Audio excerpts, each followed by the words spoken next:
Hi boys and girls, so you just watched your slides about comparing fractions to decimals. So first let's start off by putting our name at the top. Okay, so if we look at this, it says Carla drew a picture that was 7/10 of an inch long. Her picture was 67 hundredths inches wide. Which is greater, the length or width? Okay. So if we look at this, the first thing we need to do is make 7/10 and 67 hundredths have the same denominator. Remember, the denominator is the bottom number. So 7/10, so we need to get 10 to be the same denominator as 67 hundredths. So hundreds, so we know that what we are going to do is multiply 10 times 10, which would be 100. Whatever we do to the top, whatever we do to the bottom, we have to do to the top. This would be 70 hundredths. So now we are comparing them. Since we have the same denominator, hundredths and hundredths, which number is bigger, 70 or 67? 70. So the length is greater. So I'm going to write length.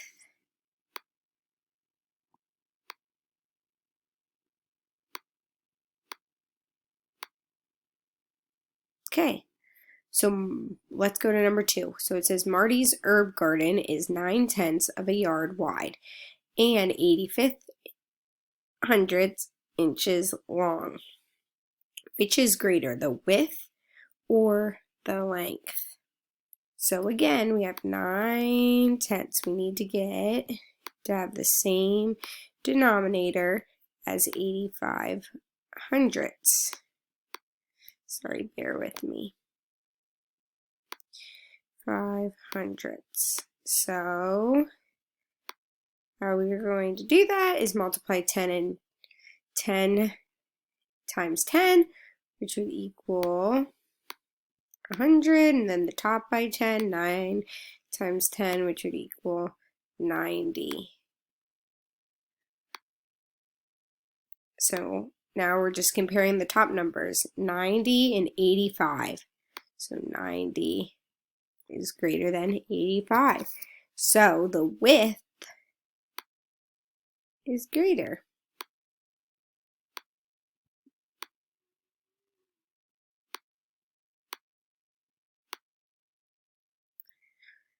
Okay, now I'm going to show you number 3.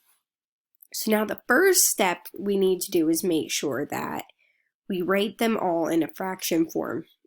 Okay, that's a little easier for you to see. So 0.8, okay, I know is 8/10. All right, the other one would be 0.91, which would be 91 hundredths.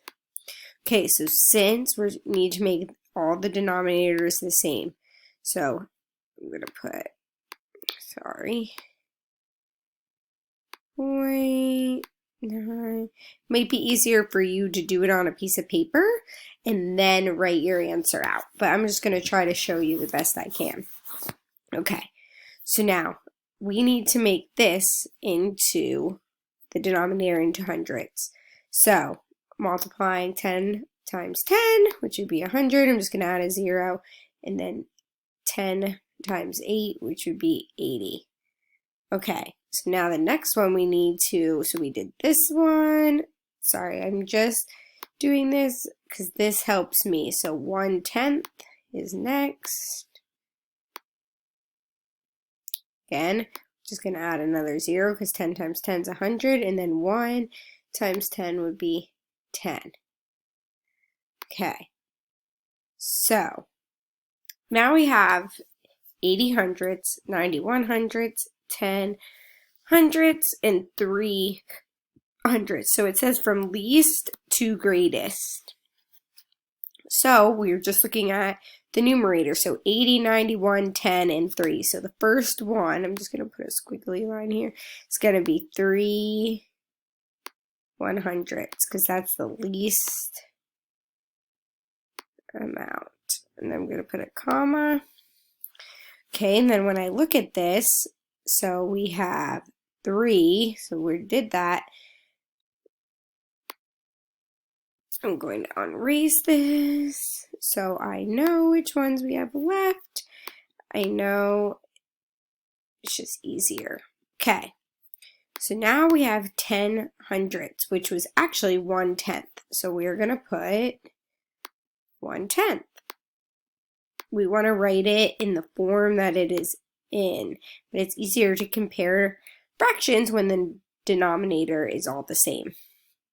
Okay, so then the next ones, we have 80 and 91. So we're going least to greatest, so 8/10 would be next. And then 91 hundredths would be the last one. So there is your answer. All right, I would like you to try the rest of the worksheet. So 4 and 5. So remember, make all your denominators hundredths. So watch this video to help you, and then make sure you submit it. If you need any help, just email me.